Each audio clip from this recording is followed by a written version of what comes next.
الناس اريد احكي على البنيه العوبه موديل الجديد.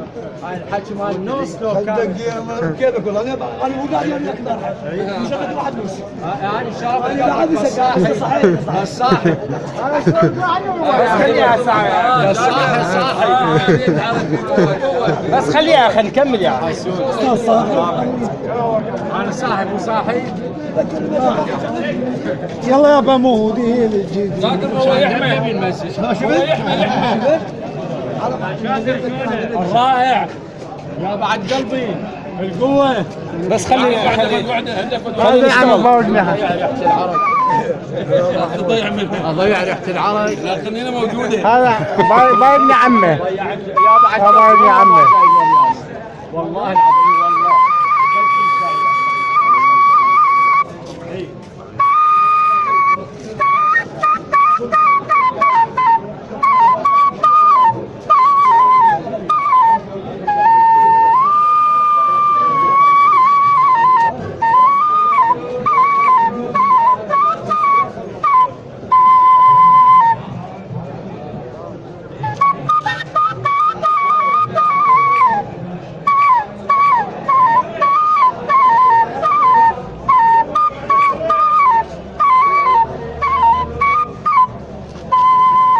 اعزف يا ناي الحزن ويا دمع سيل بعربه علينا صوتي وما اجوا جرحي خدود التربه. يا وين التربه انت؟ هذا باقي جرحي خدود باقي التربه يا عمي. واني صبح ومساء وانت من احشى تخوى والوليد دواي من صغر سني امتهنت حربه والروح ياخذها الهوى يردها مثل السحبه. شاش اللي بروح بعد لبنه وتشنها شلون كل تصفى ومن هنا يناغيني طفل لو رادت عيوني تنام وتخفى. اخذني وياك وين تروح؟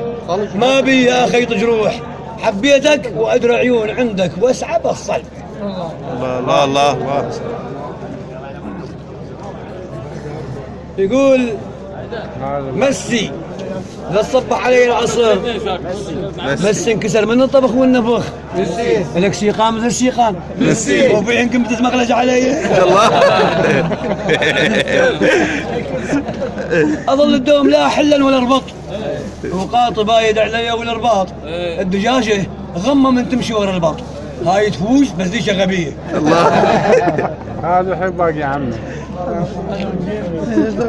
لا هاي باقي. حزاير على دويش الله يرحمه ويرحم والديكم شاعر الناصريه قال بيت الزهيري لحد الان في مخيلته وفي ذهني. يعني حكاه فعلا يعني كلام منطقي. يقول يا صاحب اوصيك بوجوه الاكابر تشلب حير لهم صير فوق العاليات وتشلب الناس ما هم سوى بيهم شريب وشلب بيهم تنسلم النسب ينسب بيهم شبيه اللاسع ينساب ان ذلو سبك ما له عرض ينسب وتشلب لو عرضك قابل تعرض تشلب. الله. هذا حال زين هذا الله يرحمه وتحياتي. الله يخليك. ما حد اشترى ولا حد يشتري.